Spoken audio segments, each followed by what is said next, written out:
Hey there, this is Anthony from mycodeteacher.com.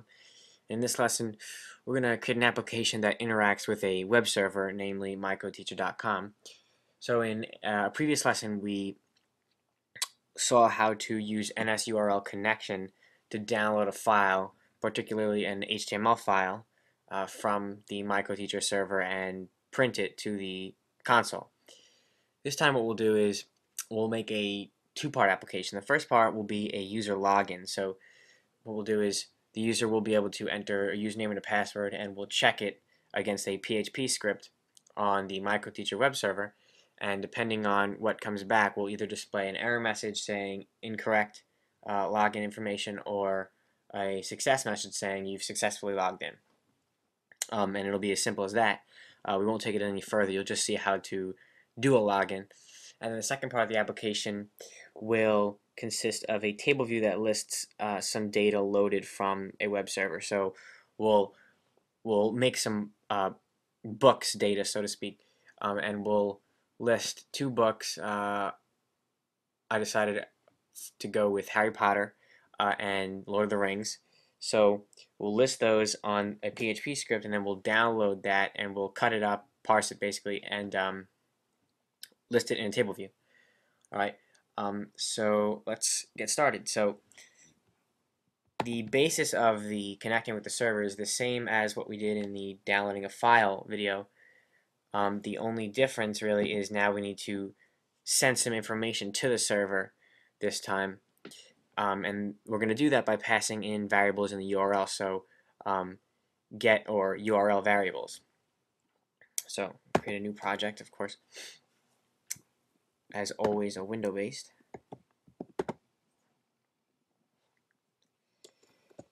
Server, we'll call it.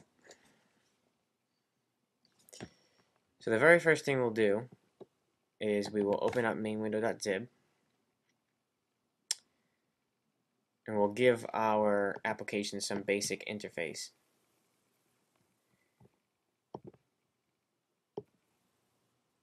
So we're gonna try to keep the interface and everything simple because there's gonna be sort of a lot going on behind the scenes, so we don't want to complicate things any further by adding a fancy interface.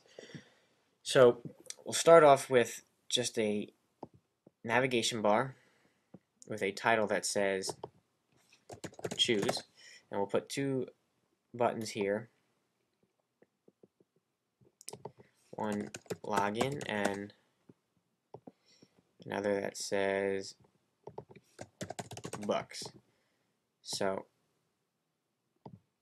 depending on which is selected, we'll load up one of two views, one view for logging in and another for displaying the books that we load from the PHP script. Okay, so that'll be how simple our interface is. Now obviously doesn't do anything just yet. We're going to build right now so that it's a little quicker later on.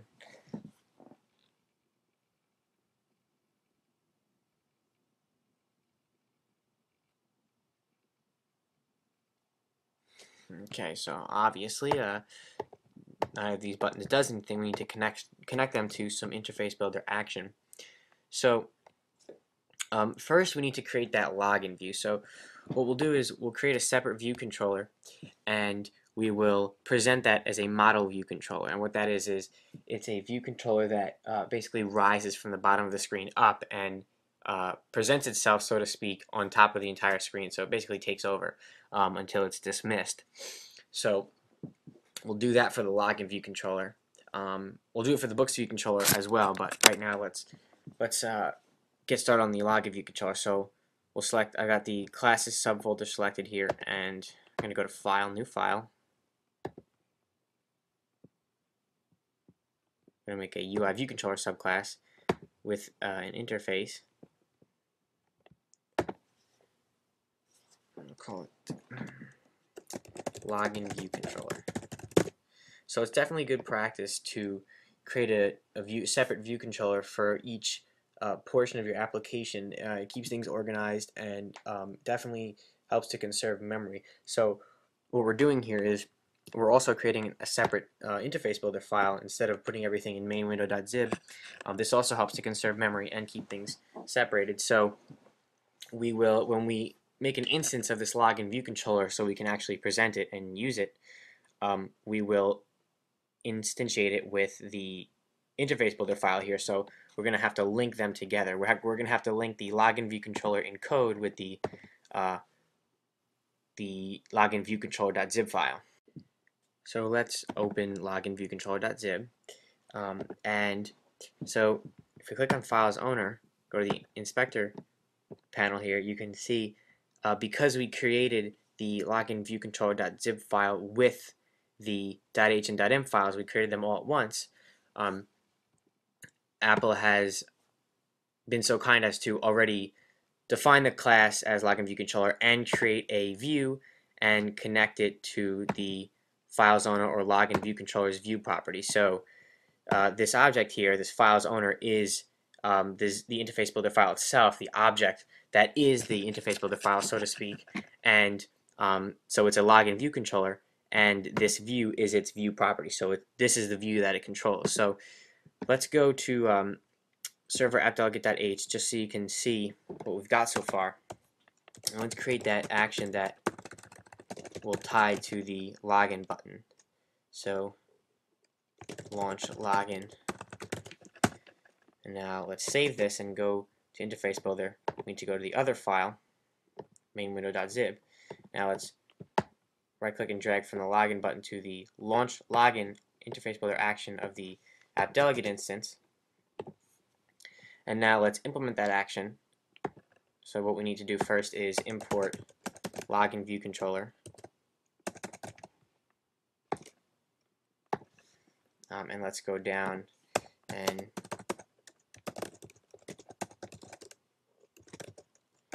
launch login. So we need to create that login view, or a login view controller. Login view controller, allo, init. And you can see here we have a method init with nibname bundle. So basically what this method is designed to do is to create an instance of this view controller, but create it with the interface builder file. So basically it's going to use this interface builder file as itself, so they're basically tied together. So the login view controller we have in code, this login view, is equal to the files owner object, or the same object as this files owner object that we have in interface builder.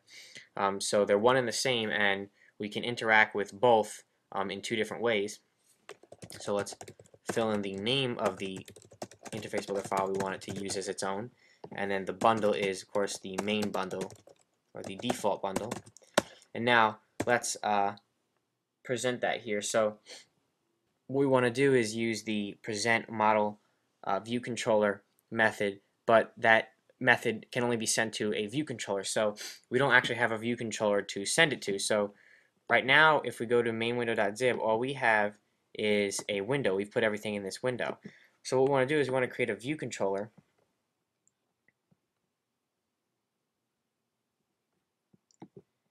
and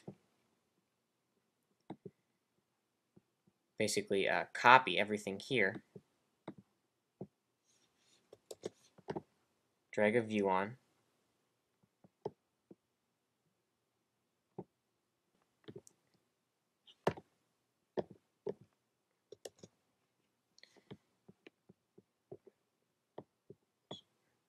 move all this to this new view controller, and now we need to make this view controller display on screen. So let's go back to Xcode and create an interface builder outlet.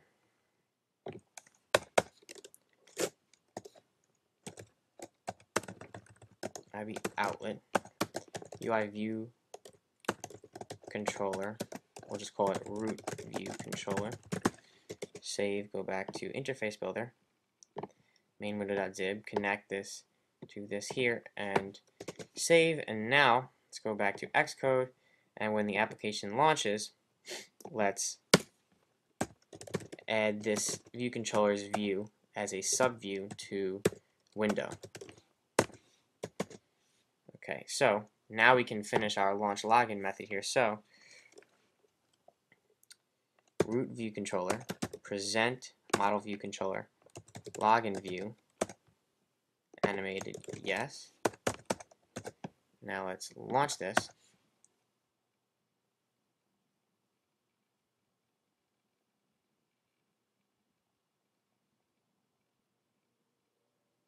So graphically it looks the same, but actually this here is from the view controller we created. So now if we press login, you see here it was hard to tell because the whole screen is white, but what happened was a view or the login view scrolled up or rose up from the bottom and slid up all the way to the top and now controls the entire screen. That's what present model view controller animated does. That's what this method here does.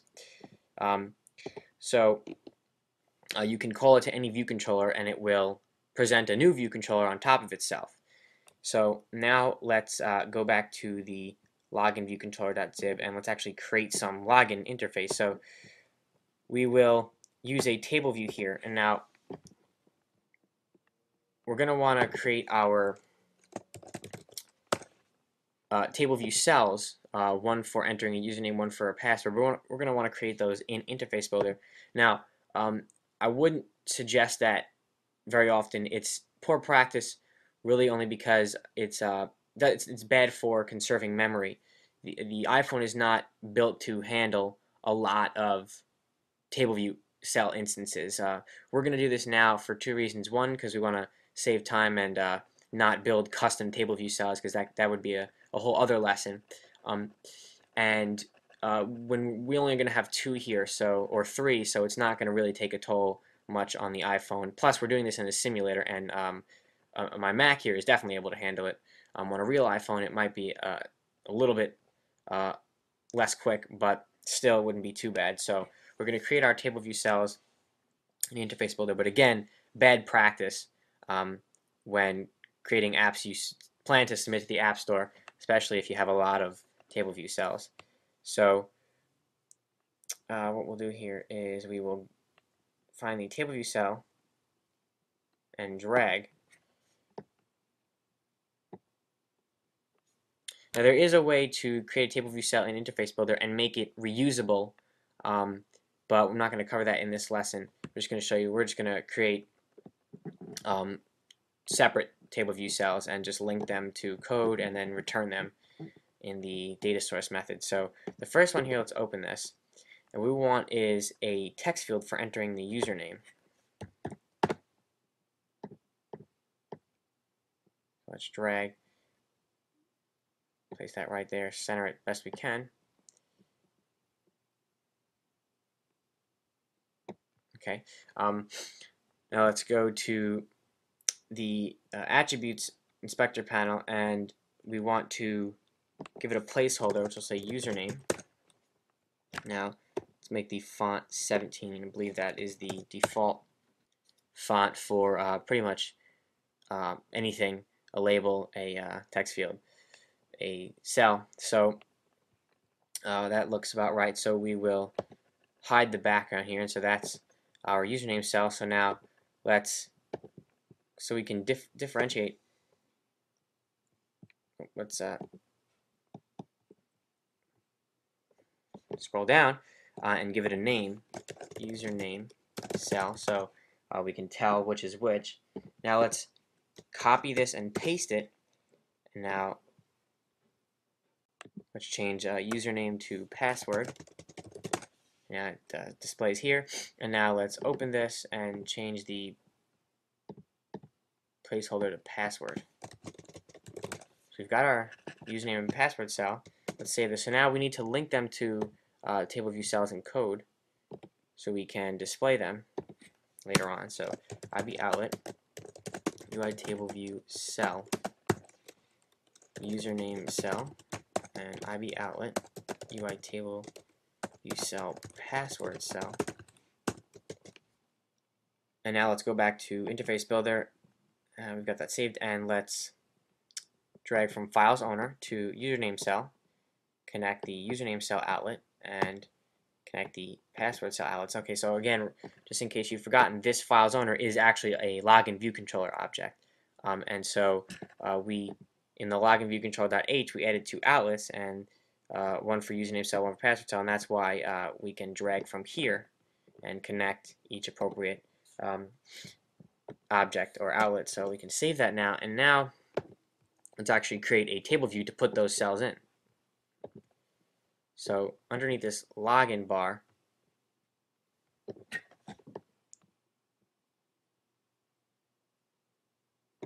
so we're going to want to use the style grouped. It definitely looks nicer for something like this.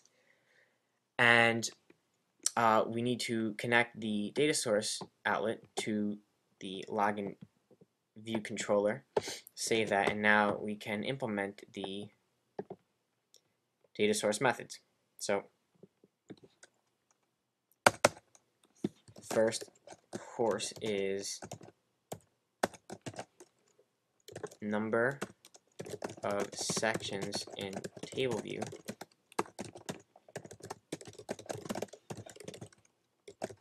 Let's return a constant 1. Next is number of, actually table view number of rows in section.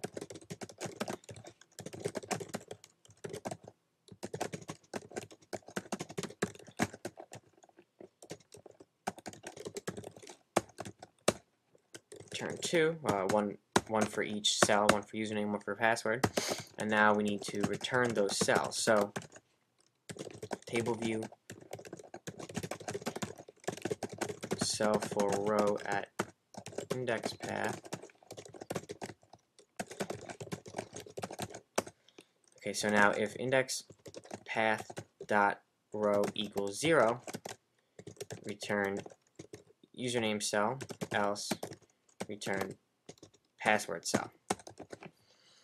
So let's build this here.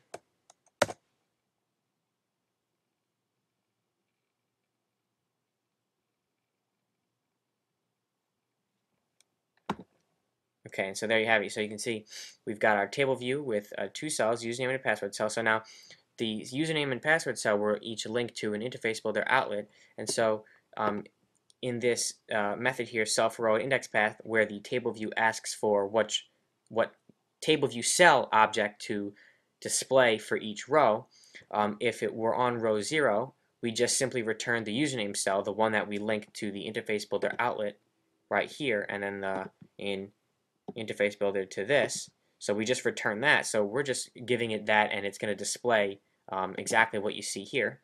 Otherwise, if it's row 1, we return a password cell with the same procedure. So it's definitely a lot quicker to create cells in interface builder if you take the time to learn how to make them reusable, or if you've got a really simple table view, then not to make them reusable. So now what we need to do is we want to create the login button. So we're going to have 2 login buttons, one underneath the username and password cell, and one in the top right of the navigation bar. So first we need to put here 2 sections. So we're going to split it up into 2 sections. The first section, as you can see, is going to have these 2, and then we're going to have a separate section for the login button, just really so it looks nice. This is all about making it just appealing to the user. So if section equals section 0, we want 2 rows. Otherwise, we want 1 row, one for just the one login button. So now we got to modify this here. So let's just make this easier to read.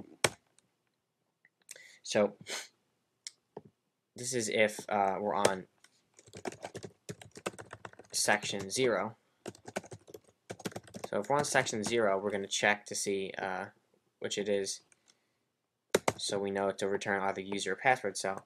But if we are on section 1, we know we only need to return the login button cell. So we're going to create this one in code. So instead of using an interface builder outlet and creating the table view cell in interface builder, we'll just do it the old-fashioned way. So UI table view cell login cell equals UI table view cell alloc init with style, UI table view cell style default, reuse identifier. We're not going to be reusing this, so we don't need one, and auto release.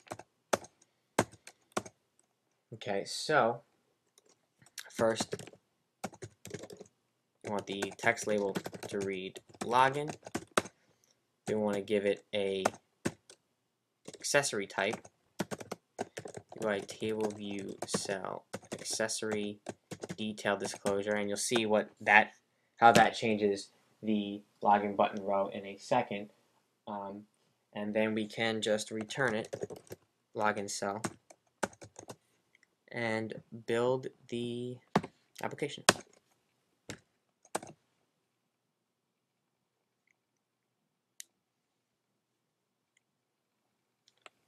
So again, click login, and so this little button on the right here is the result of the detail disclosure.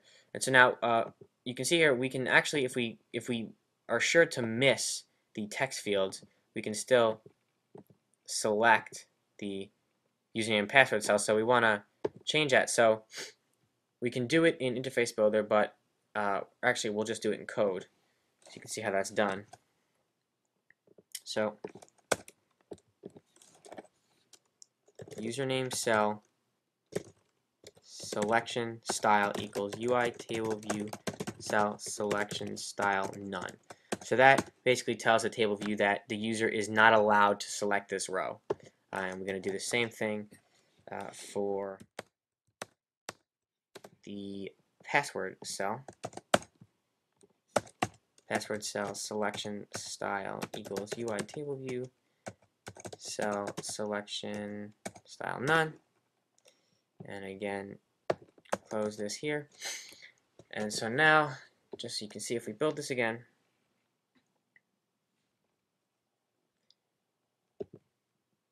now no matter where you click, you cannot select the row. So now if you notice, when the login view controller first is displayed, the keyboard on the bottom does not show up. You have to actually select one of these text fields. So let's make it so that the keyboard shows up as soon as the login view controller is launched. So what we want to do is we want to create some outlets for the username and password cell. We're going to have to do this later eventually to get the text or the value of the text entered in the username and password text field. So you might as well just do that now. So IB outlet UI text field, username text field, and password text field.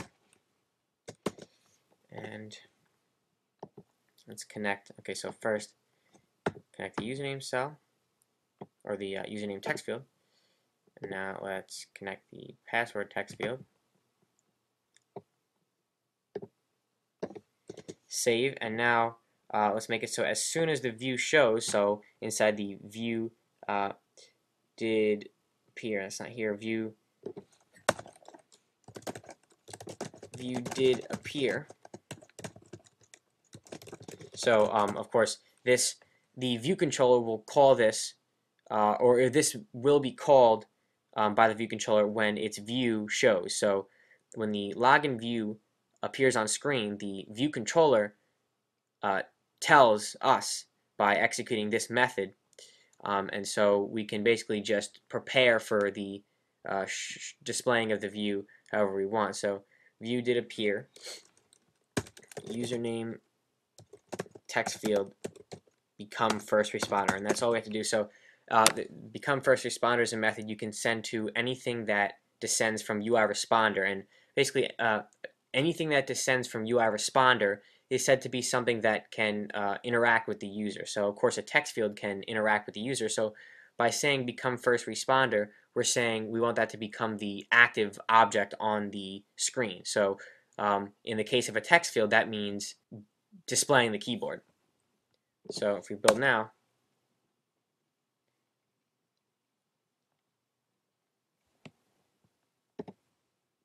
as soon as the view pops up, the username text field is selected, and the keyboard appears. All right, so now we're just about done creating the interface for the login view controller. Now we need to actually make it work. So let's close this. So let's just quickly add a login button up top.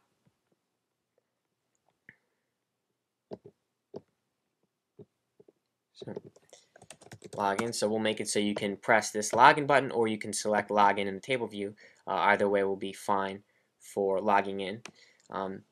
So now we need to actually make this all work. So again, what we're going to do is we're going to use the NSurlConnection and its delegate methods to connect to a PHP script on a server, and we're going to give the username and password entered by filling them in as URL variables in the URL that we attempt to connect to. And then whatever is given back in response, we will use to determine whether or not the login was successful on the server side. So let's go to login view control.h and create an IB action for the login button that we just created up on the top right of the navigation bar. Begin login, we'll say. Save that, and now let's go back to Interface Builder and make the connection here. Begin login, okay. And so now we can implement that.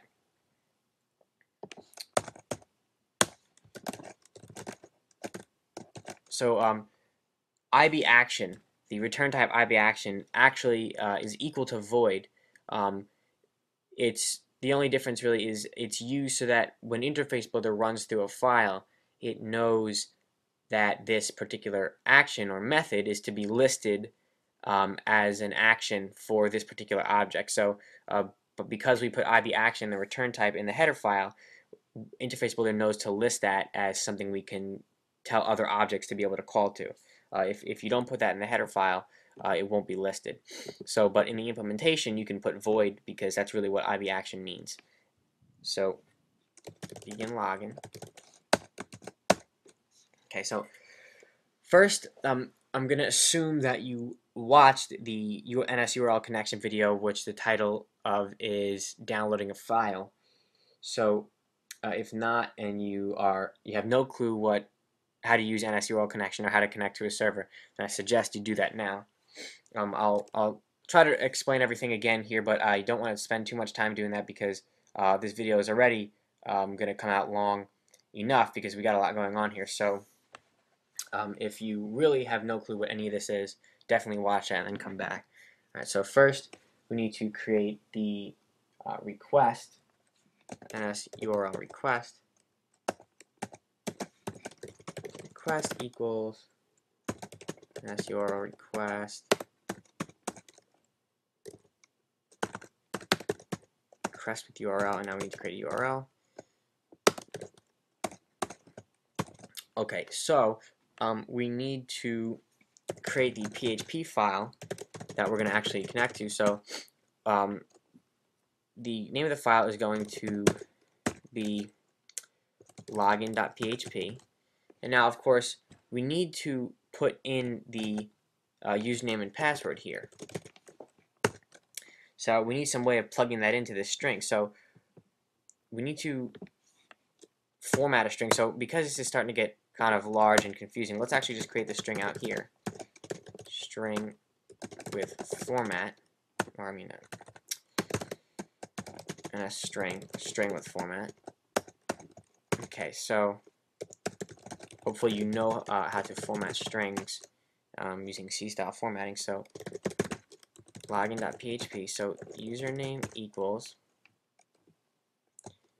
%@ and password equals %@, and now those are to be filled in with whatever the user entered. So now you might have guessed we need to URL encode this the username and password, otherwise the user could break the URL and not load the PHP file correctly. So it turns out, fortunately for us, Apple has added a method for doing that. So let's go to documentation.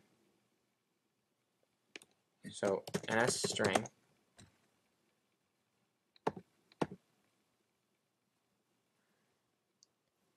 let's scroll down, take a look.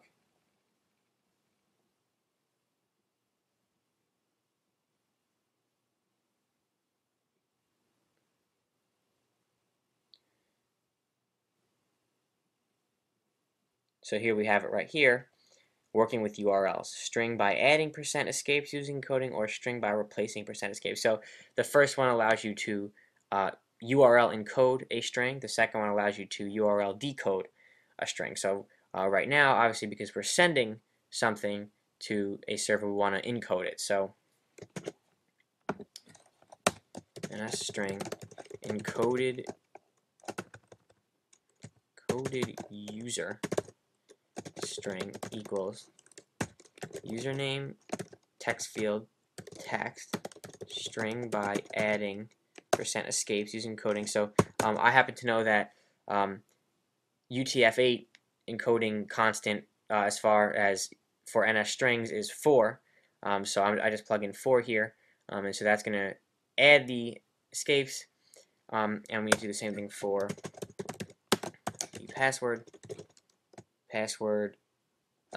encoded. You want to call it encoded password string equals password text field text string by adding %escapes, and the same thing here. So now we have our URL encoded. So now we can fill those in this format here. So encoded user string, encoded password string, and now we have our URL, and now we've already plugged that in here. So first we created an encoded username string, then we created an encoded password string, then we created a string called string that contains the URL of the file we're going to load. So we're going to load a file or connect to a file, mycoteacher.com/server. So I've got a server subfolder set up, /login.php, and then question mark to inform the PHP script that we're about to include some URL variables. So username equals %@, and that's to be replaced by the first thing that comes after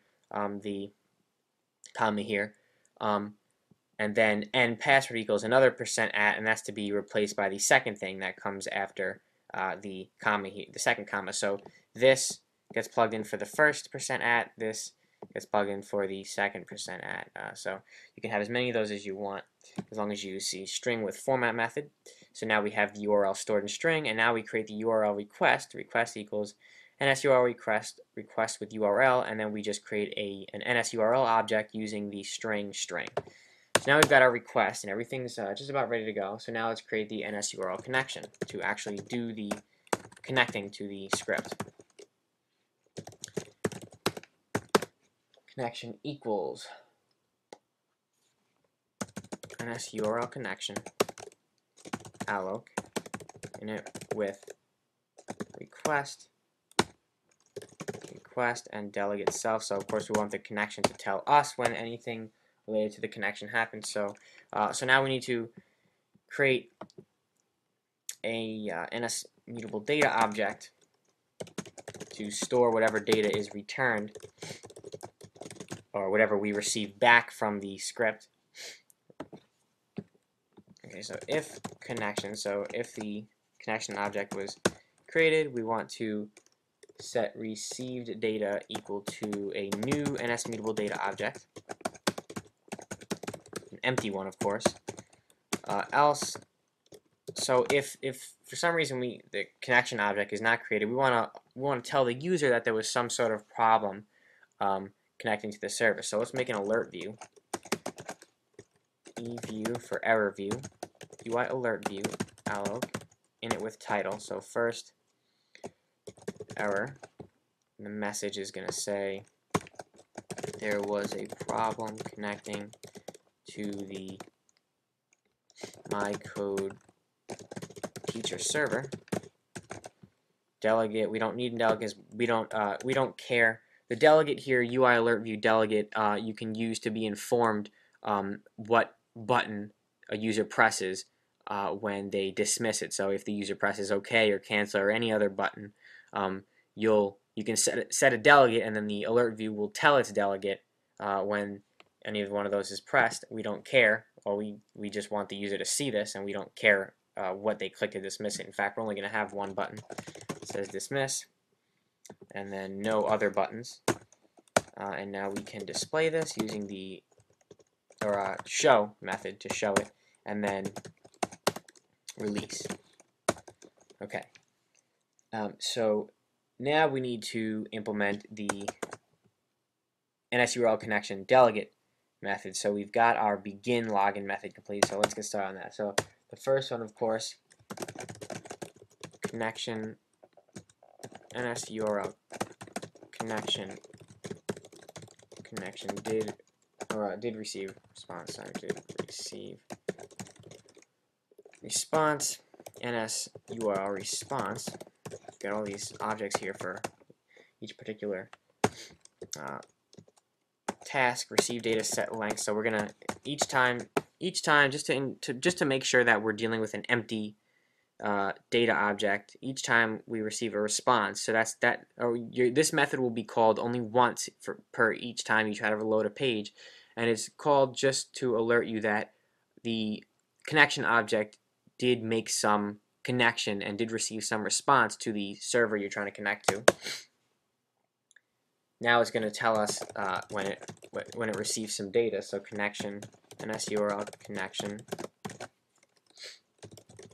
did receive data, NSData data. So let's append that to the received data NSMutable data object.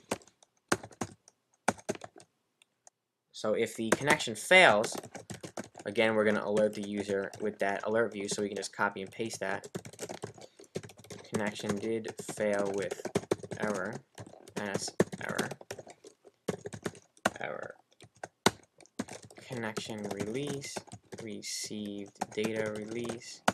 And now let's scroll up here and let's just copy and paste this, because either way, the user just needs to be informed there was some sort of problem connecting to the server, whether it be that they have Wi-Fi turned off or that they have no Wi-Fi network to connect to, or that the server is down. So for whatever reason, there was a problem connecting to the server, and we're just going to give them some simple alert message so they know that something went wrong.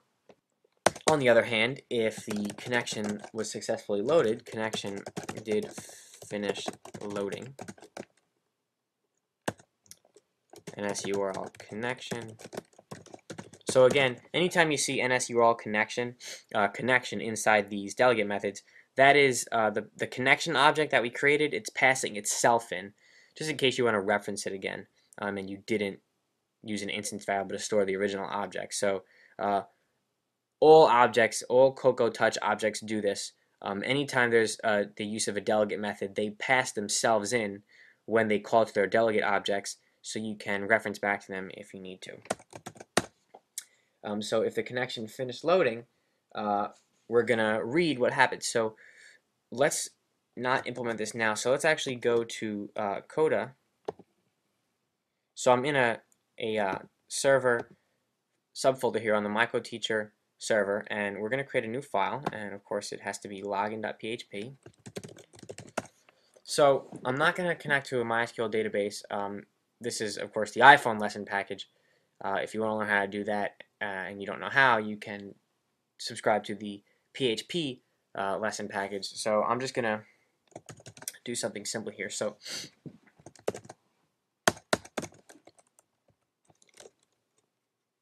if get username equals MCT for MyCodeTeacher, and get password equals MCT password echo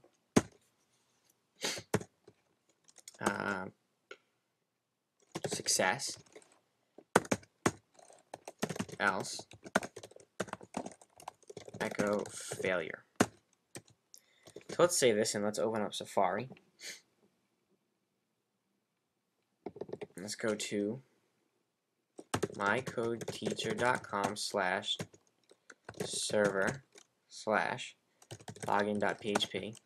So we see failure because we don't have any variables, but now if we plug them in, username equals MCT and password equals MCT password, we get success. And it's simple as that. I mean, if we view the source, all we're going to see is success. That's the only thing on the page. So that's what we're going to get back from this server here in the received data object. the data that your NSURL connection gives back to us is either going to say simply failure or simply success, nothing else. So we're going to check against that to see if the user successfully logged in. So of course you can do whatever you want with this. You can output anything and you can read it back however you want in your app. We're just going to keep things really simple here. So of course we're loading, instead of a constant MCT, we have a %at, and that's going to be of course replaced by whatever the user types in username, and same thing with password. So both to be replaced by what's in the appropriate or matching text field. So let's close this, and we're done with our PHP script. So let's hide this. So now connection did finish loading. So we need to create a string, NSString, a final string we'll call it, equals NSString, string with cstring, const char receive data bytes. So now of course the receive data object, the NSMutable data object, contains pure, everything is in pure data. So this is not a, it's a string, or we're typecasting it as a string because that's what we want it to be read as.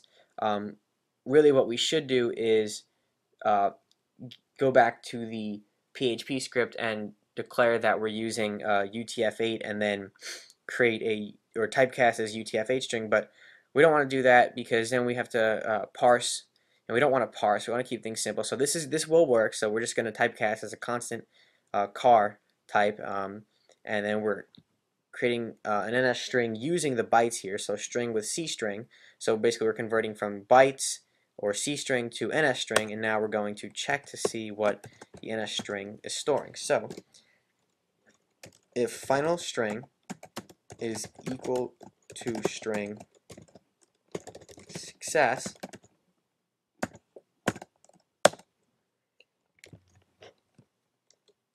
UI alert view, sview for success view equals UI alert view alloc init with title success,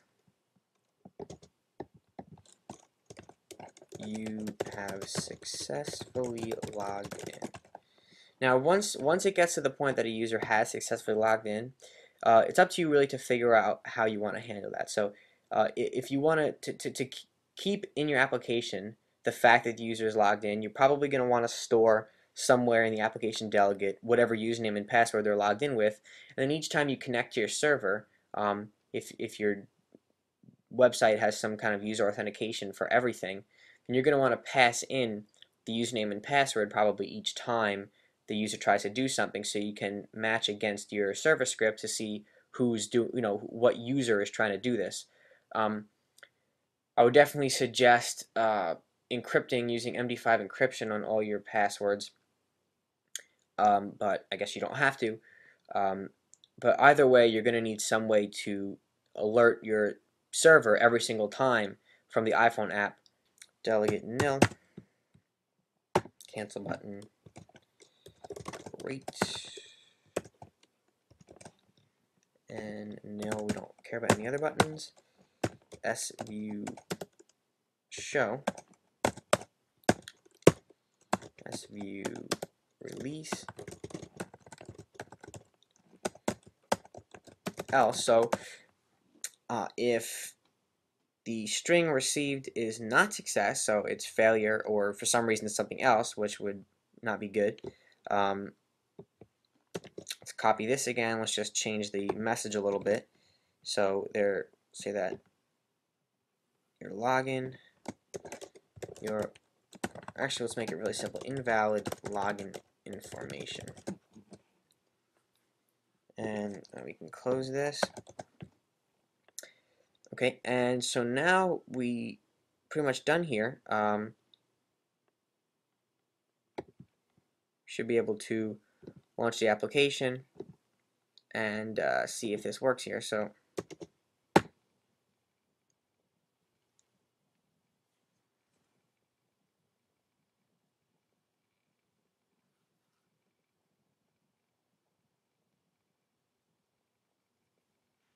Okay, so log in. So if we just click login, we don't enter anything, invalid login information. But now if we enter MCT and MCT password, click login, you have successfully logged in. So you can see that interacting with a server like this is really not hard at all. You really just want to pass everything as URL variables and then just see what is returned. And again, whatever is returned is going to be stored in the data object that you use to append all the data that the connection gives back to you. And so now, if the user successfully logged in, let's just dismiss self-dismiss model view controller animated yes. And if we just build that again,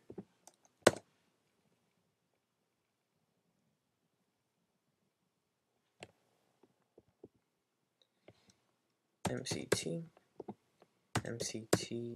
password. Right, so now what we want to do is we need to make this button down here work. So really not very hard at all. We just want to implement the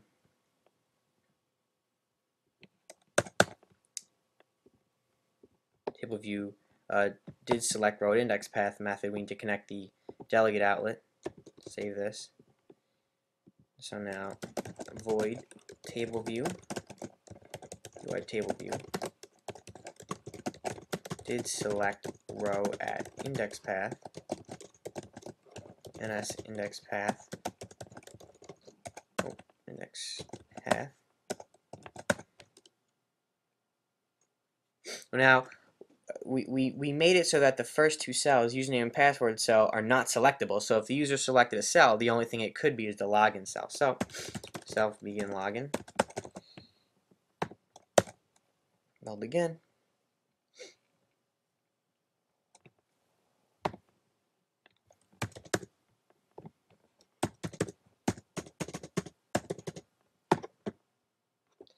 The last thing I want to do really quickly is just make it so that the password cell uses the secure option here, and what that does is it makes it so that instead of showing what the user types in, it actually just shows a bunch of dots. So MCT or circles.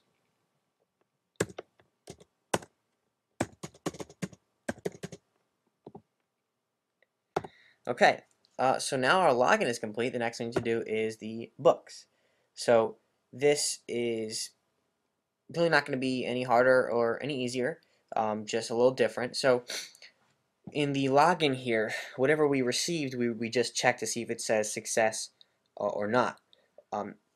With the books, we need to actually do some parsing, some cutting up. So in another video, I showed how to use XML parsing, but I personally do not prefer to use XML. I really don't even know why. It's certainly fine, and it definitely is great for organization. I personally just prefer to use the NSstring methods to cut up whatever comes back piece by piece and just store what I need to. So basically what I do is I use ampersands and equal signs the same way you would with URL variables, and then I URL encode everything, send it, cut it up, and then decode it on the iPhone, and it works just fine. Never's failed me. So let's just try that out right now. So we want the books view controller, new file,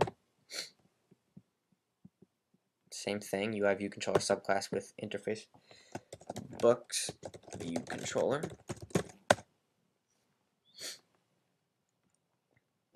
So let's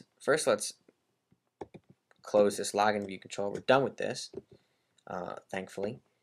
And so we need to create some action to connect to allow the books button here to send a message to the server app delegate and tell it to launch the books view controller. So server app delegate.h, I have the action launch books. Keep things consistent here. Save this. And now go back to Interface Builder. Right click and drag from books to server app delegate. Launch books. Okay. And now let's go to server app delegate.h. And so the same thing here, you want to import books view controller. Otherwise, when we try to create one, the compiler is going to have no clue what we're talking about. And now let's implement this action here. Launch books. Books view controller. Books view equals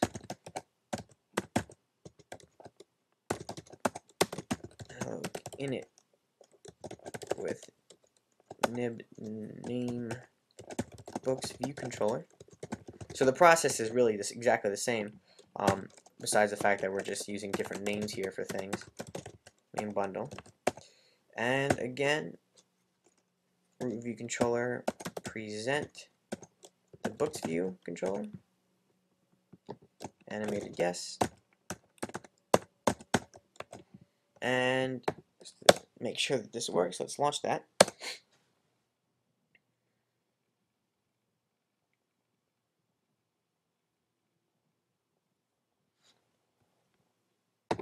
And so the same thing as earlier, we've got a blank view here.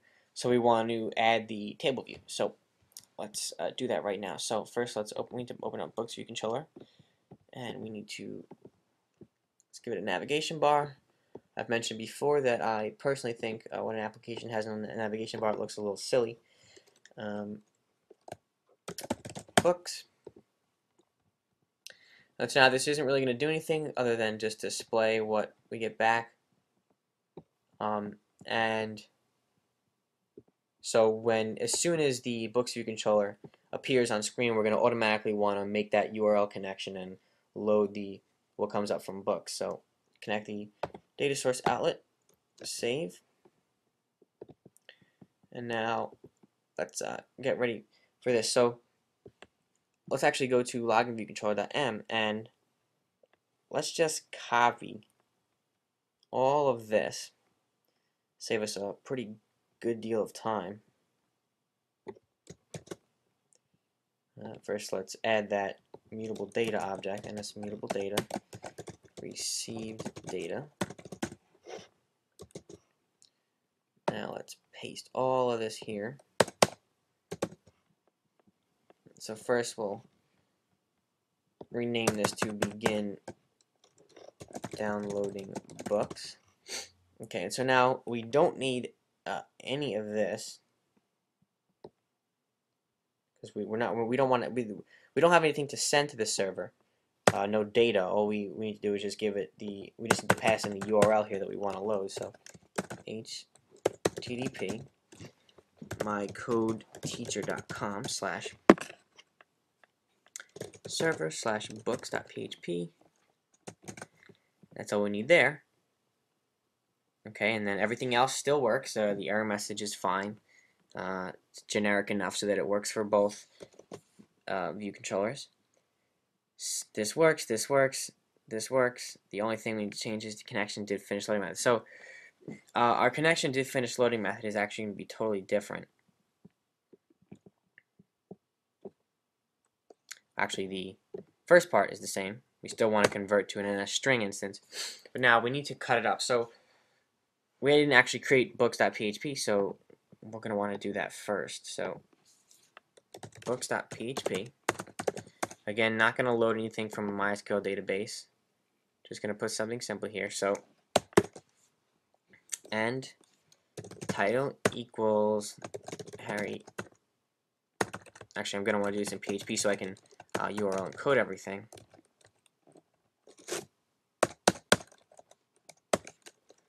Echo.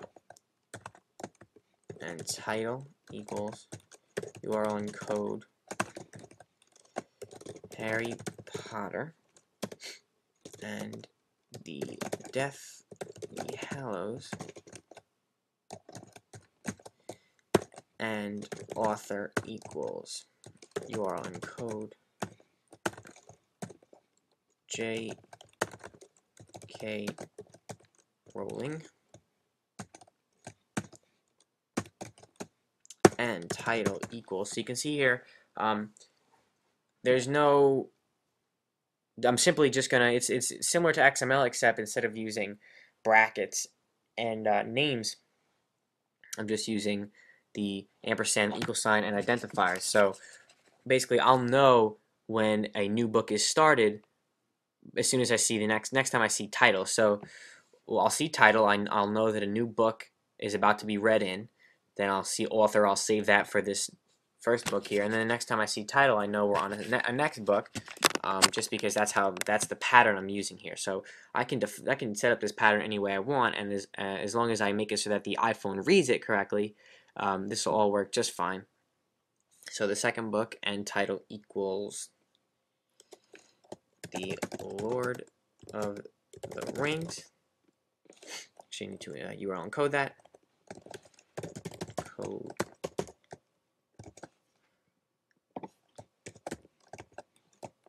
and author equals URL encode token. I believe that's how you spell his name. And so we can save this, and now let's just take a look in Safari what we've got here.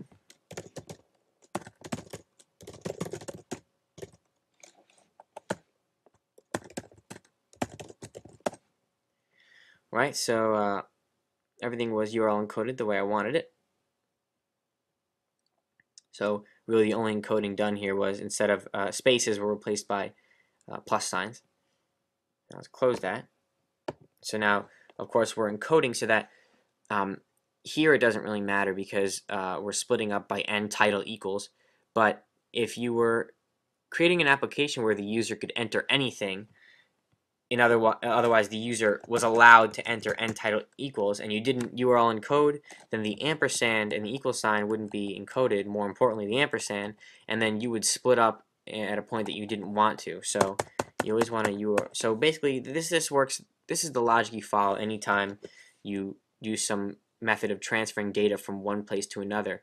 You need some keywords and key characters to know where to start different pieces of the data, and so anything that is actual data, of course, you want to encode so that you can parse correctly and your data doesn't get corrupted. So this is just basic logic that you follow anytime you do anything that allows user input.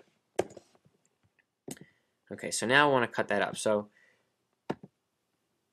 let's go to the documentation. Again, we're back at in a string. So now there's a method further up. Components separated by string. So returns an array containing substrings from the receiver that have been divided by a given separator, right? So if we use this on the string that the final string here, in this array, books equals final string. So again, because we're loading books.php, final string, the complete final string is going to read. It's going to be this whole thing. That's this entire thing. Final string is going to be holding. So if we use this method here, we call to the final string and use components separated by string, and we separate everything by n title equals. Now we have an array. So we're going to have an array where the first object is nil. Of course, we're not going to have anything because the left side of this is nothing. But on the right side, we're going to have, we go back one more time.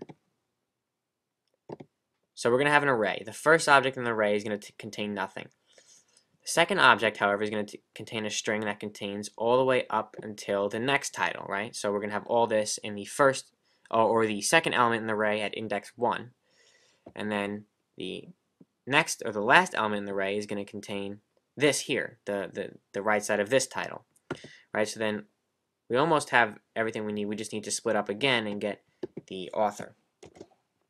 So why don't we go to books viewcontroller.h and add two arrays here. One immutable array for containing the titles of the books, and another immutable array for containing the authors of the books. And so now what we'll do is when we get a title, we'll add it to the titles array, and when we get an author, we'll add it to the authors array, and we know that everything is going to be done in logical order or sequential order. So whatever the first two objects in titles and authors are going to match up, the second two objects are going to match up, and so on and so forth. Again, only because we're parsing everything in order.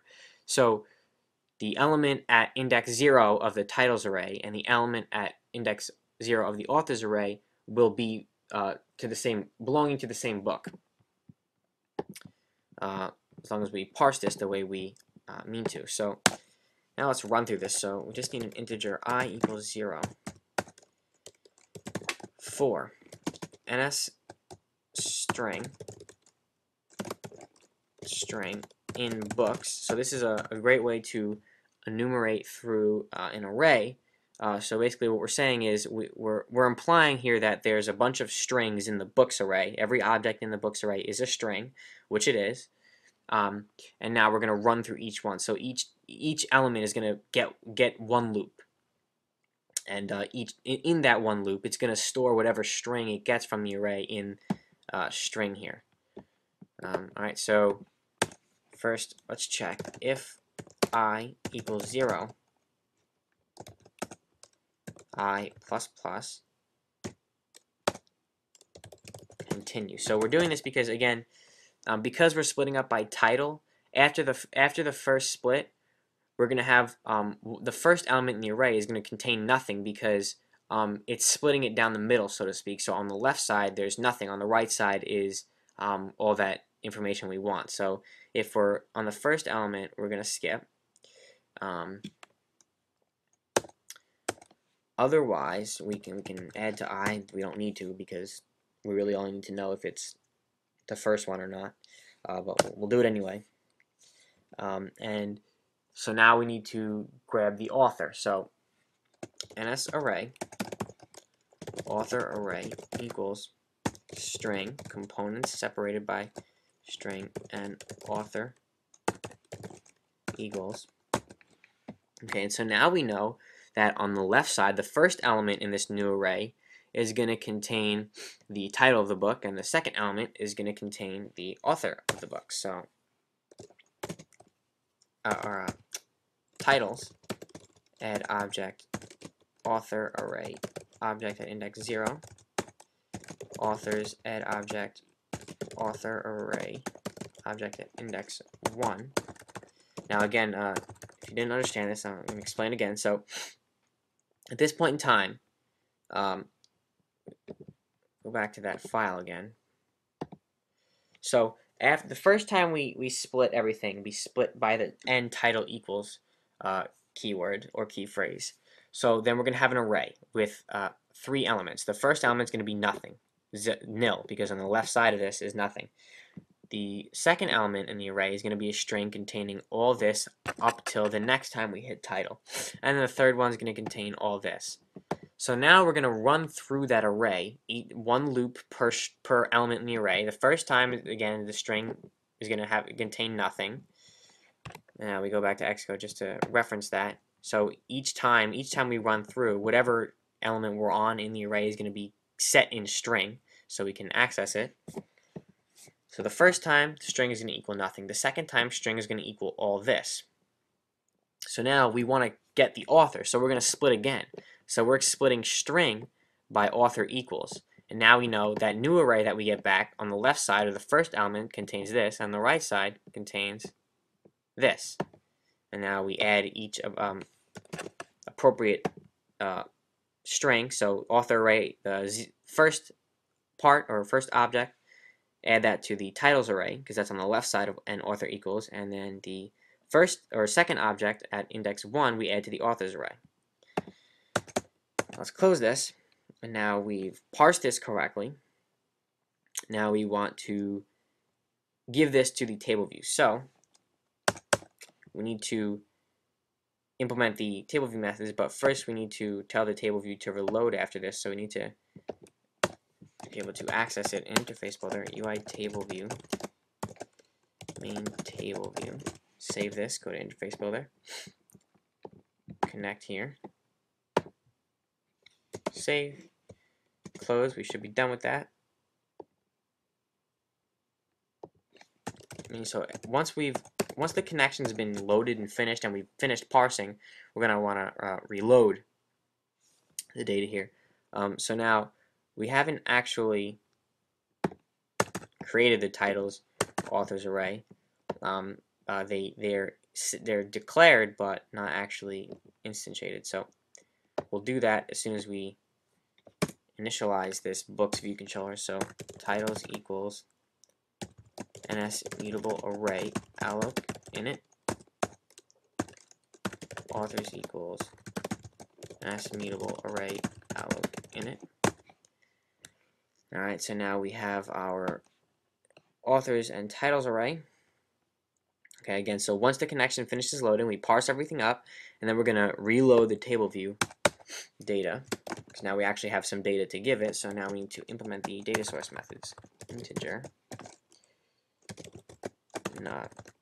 number of sections in table view, return 1 as integer table view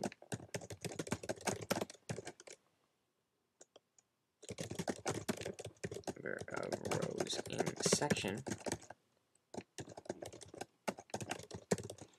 So we're going to want to return the amount of objects in the titles array. Now, if we've parsed everything correctly, titles and authors should contain the same amount of objects. So it really doesn't matter which we return the count of.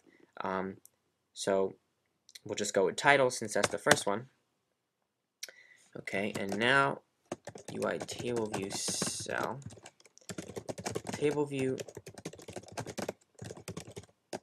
cell for row at index path.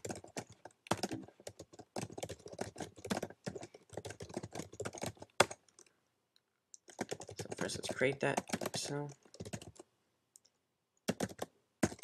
Table view queries, we'll start with our book cell. Of course, I always assume at this point in time that you know how to list data in table view. If not, watch the video on that. Cell equals UI table view cell alloc init with style table view cell style subtitle. So we're making a cell with a large black text, black label on top, and a smaller gray label on bottom. So we'll put the title on top and the author on bottom. We're user identifier book cell auto release. So cell text label. Oh, on that. Text equals titles object at index path dot row, and cell text detail text label text equals authors object index dot row, return cell. Okay, and now last thing we want to do is we need to as soon as the view appears, we want to actually get all this connection loading going. We haven't actually called to the begin downloading books method anywhere, so we might as well do it when the view, after the view has appeared. Self begin downloading books. Let's build.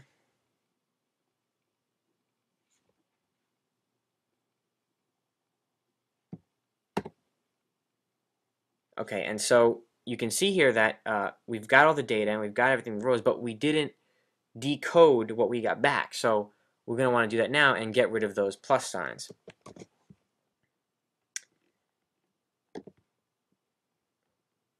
Quickly get rid of that warning. Get down loading books.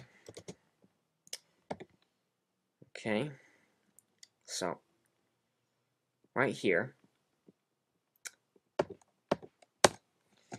NSString new title equals author array object at index 0. Now, of course, this author array object at index 0 is an NSString instance containing the title of the book. So we're getting that string, and then we're doing string by replacing percent escapes using encoding 4. Do the same thing here. NSstring new author equals the array object index 1 string by replacing percent escapes. And now we want to add these new objects. New title, new author. You saw that, well, this shouldn't actually work. If we think about it logically, and if we know how string by replacing percent escapes works, we should still have the pluses in between. Let's just make sure that we do. Okay, and we do it now. The reason for that is string by replacing escapes using encoding only replaces percent escapes, as the name of the method implies pretty clearly. So it doesn't replace pluses. So we can fix this one of two ways.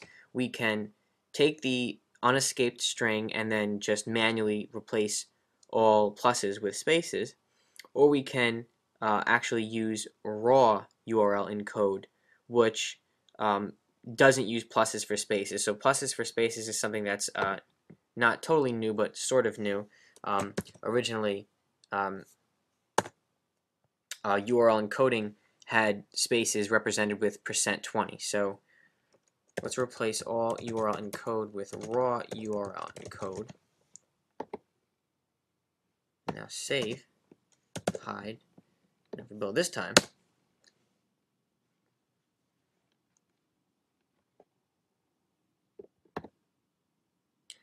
there we have it. The pluses are gone because let's just take a look at the server side here. You see here, instead of pluses, we've got the %20. So, so we used raw URL encode instead, and now we have the correct communication, so to speak, between the iPhone and the PHP script.